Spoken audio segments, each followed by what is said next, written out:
Magandang buhay sa ating lahat. At andyan, mag-adobo tayo ng liig ng manok.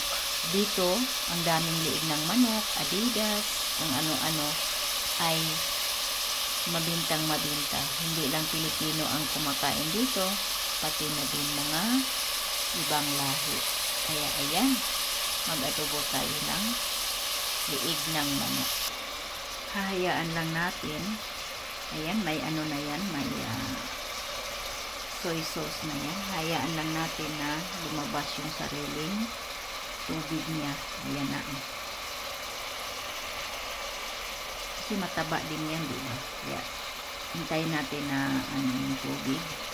Saka natin siya lalagyan ng kumukulong tubig.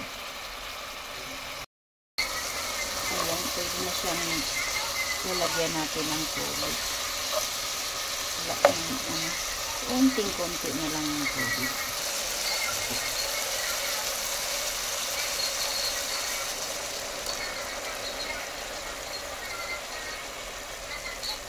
Ayan, tama na yan.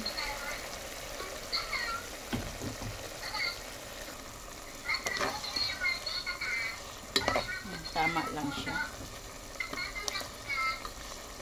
Kaya tuloy-tuloy yung kulo kasi yung nilagay kong tubig ay mainit.